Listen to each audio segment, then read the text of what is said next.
Blue Flame, still contemplating the decision laid before him by Apollyon on whether or not he is going to take the red baptism, takes some time away just to think about everything that has been happening in his life recently, especially since it's been a while since the last time he allowed himself to depower, only to realize that he can't, and in a state of confusion, the only thing he can ask himself is what happened? And Derek responds, we're stuck. No, we can't repower or depower. And not wanting to get stuck with Derek in control, Blue Flame immediately begins to resist, stating he won't go back to that life. But Derek counters, saying life wasn't that bad. What are you talking about? We grew up with superhero parents. It's every kid's dream. To which Blue Flame reminds him that they were never really around. But to Derek, the extended family of the Remnant were the best they had. But Blue Flame has some choice words for the God-fearing group of heroes. Derek, completely fed up of all of this, warns Blue Flame that if they don't resolve this argument, then they'll be stuck like this, with Blue Flame demanding that Derek gives him back full control. For Derek, everything changed when his powers manifested.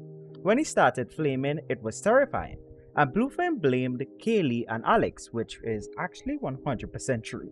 But Derek was happy that he could be a hero just like his parents. But for Blue Flame, he loved the power rush, stating that the rage he had was a gift, and his power was the key to his future. But for Derek, the excitement of his powers was short-lived, as it came with a huge cost, his sanity. As the powers grew, the rage and anger began to consume him. He trained in hopes of controlling the rage, and prayed and reached out for help. But in the end, Blue Flame won the battle and took full control, with Blue Flame crediting it to Derek being weak and emotional, which is why he is able to win again. But this time, Derek puts up a fight because if Blue Flame allows them to take the red baptism, then they'll be doomed forever. But Blue Flame doesn't care and is not worried about eternity. He just wants to live his best life now. So Derek, before losing control again, begs him not to do so while activating the device that Raytheon gave him a long time ago, before Blue Flame regains full control, stating that was annoying, but the decision has been made. Elsewhere at the Remnant HQ, an emergency meeting regarding Blue Flame has been called between Thief in the Night, Raytheon, Man of War, and Derek's parents, Pink Spade and Flameshot. And the conversation has descended into a bit of an argument, with his mother stating that if he would return to the values that we tried to teach him, we would welcome him back like the prodigal son.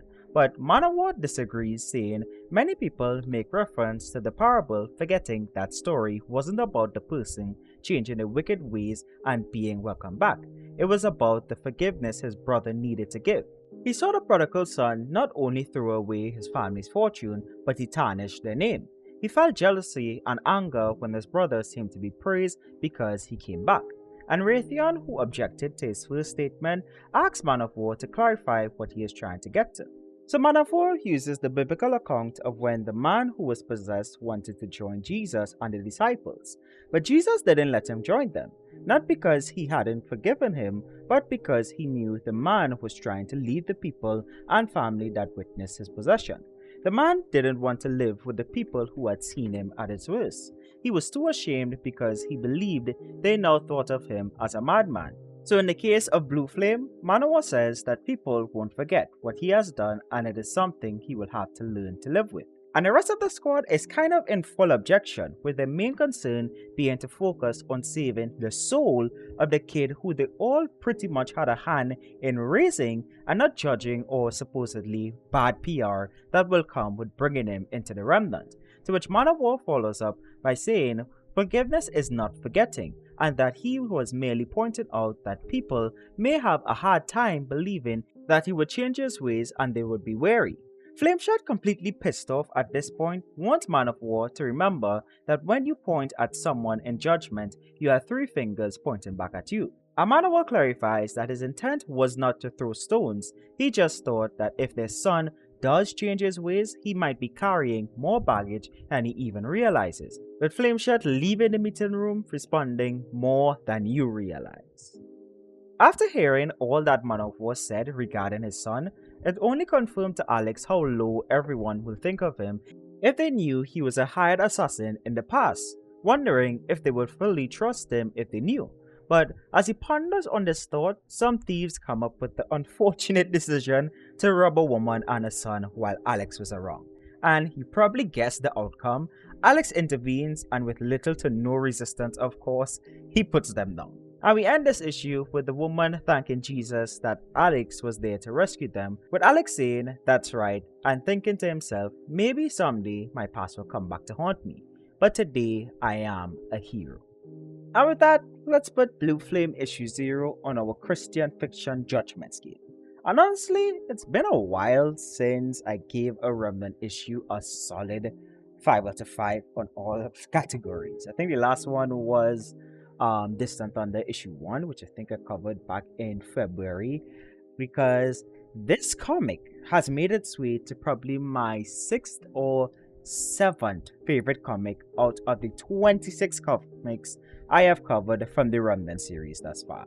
Because for the story, it's a 5 out of 5, as only after reading this issue did I realize that I was supposed to cover this issue, then the Remnant issue 4, which was the last comic we covered in our coverage series of this comic series alone.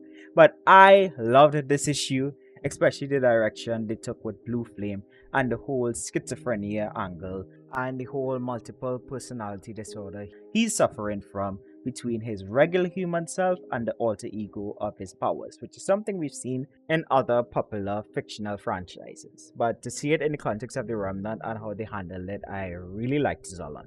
It gives the Remnant issue 4 even more depth, to be honest, because even though I liked the whole concept of the Christian heroes fighting against the Antichrist and his heroes, I know someone in the comment section stated that it felt like it lacked the depth and stakes, but to see this, it adds even more context to what the stakes really were in Remnant issue 4, which was the last comic we covered.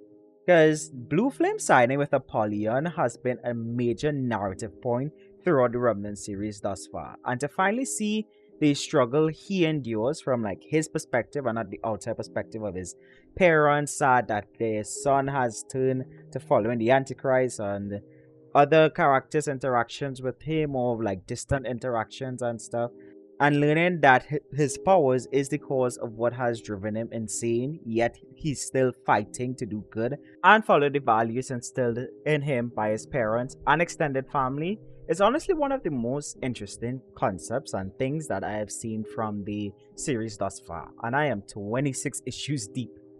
The emergency meeting discourse was honestly well done. Flame and Pink haven't been living with the crushing feeling of their son, who they did their best to train up in the way that he should go, that he may not depart from it when he gets older, turns on them, not only abandoning them and the Remnant, but siding with the Antichrist. And Manowar, who is more of a mission and the reality of the situation comes first, isn't necessarily opposed to the thought of him potentially coming back, but the reality of what comes after if he comes back, especially with the chaos he has caused recently. And this triggers Alex, who has been holding back the secrets of his past in the fear of not being accepted by the squad, and I'm sure feeling guilty for the situation his son is in, as Derek only biologically inherited his parents' powers from the experiment done on Alex from the choices Alex made when he was younger.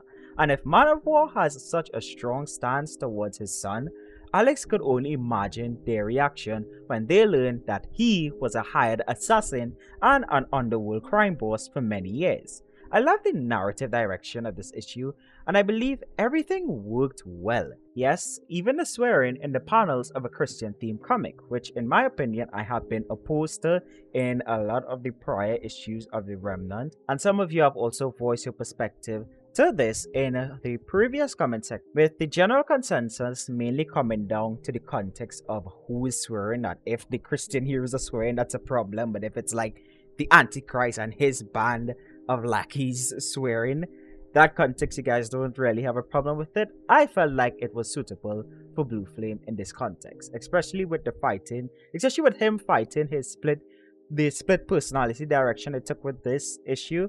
It felt like everything worked together well, and I have no complaints with this issue, which is why it's a 5 out of 5 when it comes to story, including a 5 out of 5 when it comes to artwork on our scale, for good reason. I don't think I have to go into why it's a 5 out of 5 on that scale. When it comes to theological basis, which refers to how well Christian principles, theology, and scripture are adopted in a piece of Christian fictional work, I'll give it a 5 out of 5.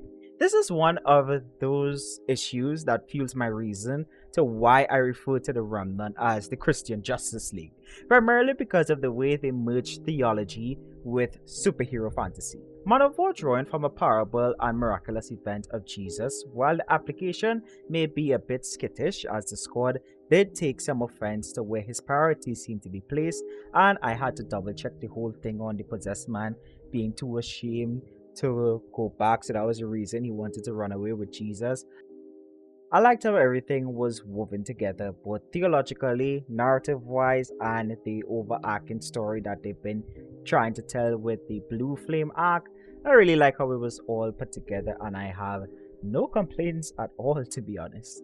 Lastly, my enjoyment and how likely I am to recommend it is a 5 out of 5. This is definitely in my top 10 comics of the Remnant books that I have covered thus far, as when I first compiled my top books, so my top 10, we were sitting at 16 books covered, and now we are sitting at 26 books, which I've know I say with a lot of emphasis, but to think that I've covered 26 comics from one comic series thus far on the channel it's amazing, to be honest.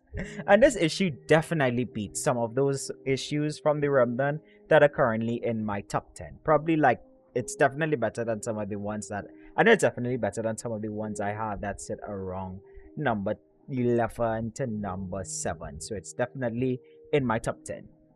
So overall, Blue Flame issue 0 gets a 5 out of 5 from the Xplanations. Let me know what you think of the comic based on what was discussed in the comments below. Do you agree with me or have a different take than I do, or notice something that I didn't pick up on?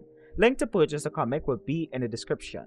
If you enjoyed the video, then why not consider leaving a like on it and subscribing for more reviews and coverage of comics made by professing believers. Also, Bill, if you watch this video, please check your Instagram DMs, Facebook, and your Facebook Messenger DMs, please. And just in case there might be a couple people named Bill who watch this video, I'm referring to Bill Roap, the creator of the Remnant and the writer for this comic issue. Check your DMs, that's all I'm gonna say. If you enjoyed the video to the point you want to check out another video on the channel, then be sure to click the card at the top right hand corner of your screen to check out our other The Remnant reviews, or check out our previous installment, which we should have covered after we covered this issue, where the Remnant squad battled the Watchers for the fate of Blue Flame's soul.